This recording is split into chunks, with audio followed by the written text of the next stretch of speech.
Good morning. This is going to sound hokey to y'all, but the year of my retirement was the best of times and it was the worst of times. So, I wrote a story. It's called Water Bear World. You want me to read it? You see, it's about my classroom, the Kingdom of Cummings, room 302, 7th grade hall, North Hall Middle School. Our classroom creed was, "Whoever enters the kingdom shall be kind and offer valuable words of wisdom."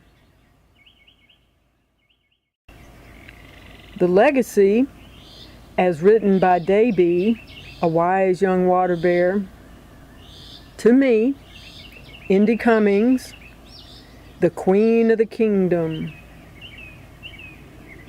My liege, we stand at the beginning of a new age. Our species has forsaken the nomadic ways of our ancestors and has settled in the kingdom. We look to you to guide us into an uncertain future. My liege, our fate lies in your hands. What will the future hold for us? Will we be yet another forgotten species? Or will you prove to be the greatest ruler the world has ever known? My liege, our species awaits your directions. Water Bear World, the discovery, as told to former students.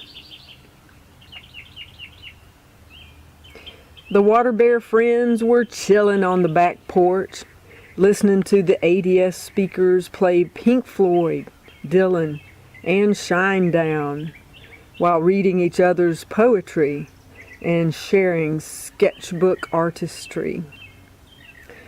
The Sony CD player shuffled over to disc 5 and began playing Led Zeppelin.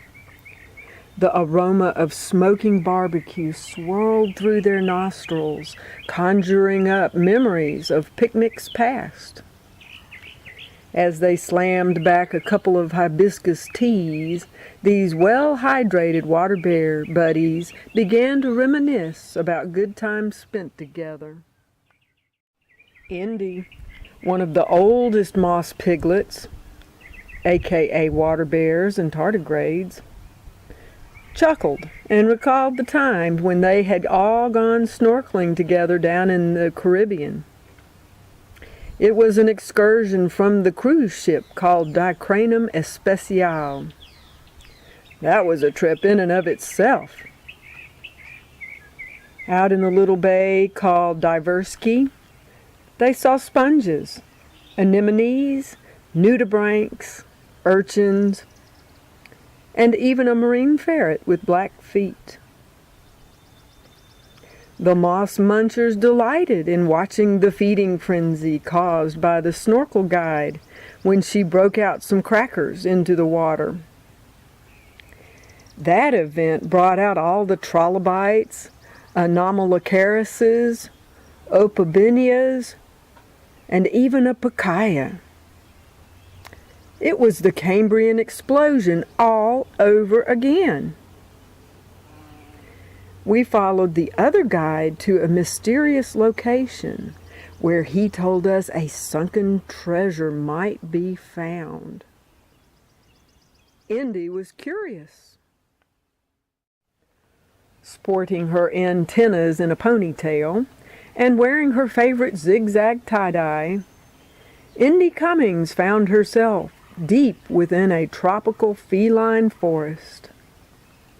It was riddled with an assortment of flashy and funny fish, frothy bubbles, and food. Lots of scrumptious delicacies such as spinach supreme and pepper popovers. Slow stepping around this tropical paradise, Indy was unaware of how far she'd wandered away from the guide. What sorts of things could be lurking in the teacher turrets of this underwater castle that stood before her? Maps? Guides? Trinkets? Hello, woodpecker. The castle was covered with old algae and moss and was flanked by beautiful underwater trees and flowers. It had massive turrets filled with germinating moss spores, moss buds, and moss tabs for dessert. One turret was of particular interest to Indy. She slow-stepped over to investigate. There, around the moist, mossy steps leading into the landscape of the teacher haven, she found it. The key to a wise old water bear's wily ways around an enchanted kingdom. Oh, and lots of pictures for viewing pleasure. Lo and behold, she had stumbled upon the awesomest archive of activities worthy of water bear wonderment. In other words, she had uncovered a tardigrade teacher's trusted treasure. Indy had discovered the games in the Kingdom of Cummings, complete with purpose, procedure, and all the equipment necessary to play every one of the inventive educational games. How lucky was that? She gathered up the documents and equipment and began the journey back to the others. Until... Da, da, da. Indy was confronted by 3 rotifers. They demanded that the documents be turned over to them. Pirates! Arg! Bogus, belligerent bully pirates at that. They only cared about one thing: keeping the water bears from having fun in the kingdom. Those games are no good. You cannot have them. You are banned from entering the teacher turret, said SRP squared, the prissy rotifer colored purple. The rotifers wielded a tool purported to assess the worthiness of the moss piglets' activities. It looked like a magic wand made out of a variety of wildflowers that the rotifers thought were more like weeds. To Indy, it smelled like an endless summer of fragrant frivolity. For a moment, her mind inhaled the essence of educational opportunity, and she reflected upon the purpose for which she desired the resources in the first place. The word freedom lit up her brain. My water bear brothers and sisters want freedom. These games represent educational freedom and creativity. I must take them to my friends to share.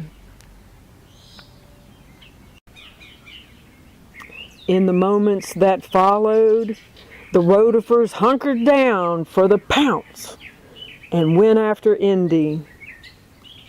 Her eyes darted left, then right, surveying her surroundings with prowess.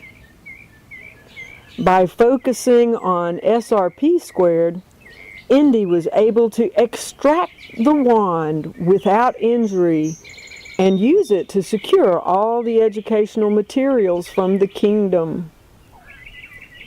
Once in her grip, the marvelous wildflower wand worked wonders, even on the rotten, ill-begotten rotifers.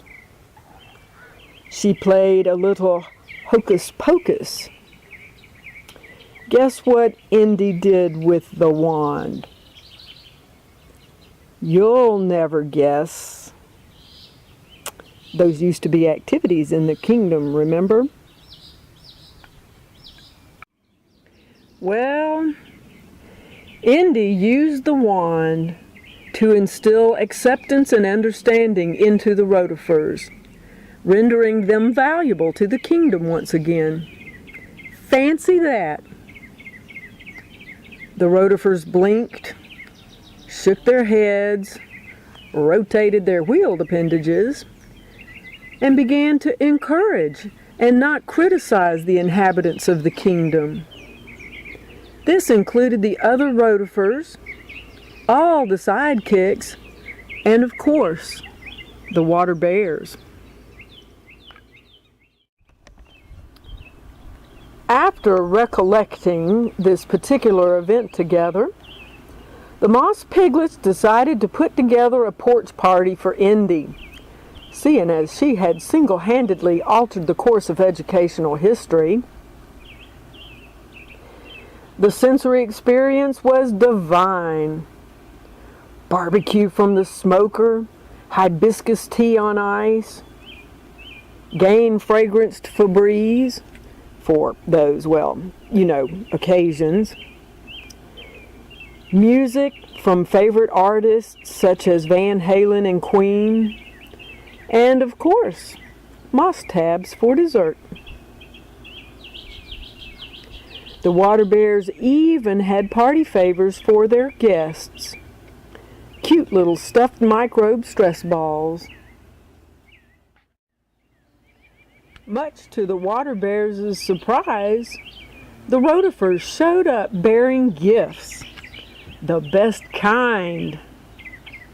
Rubles, rupees, and rands. Ha. That's money. And full support for all that the Moss Munchers had done for the kingdom.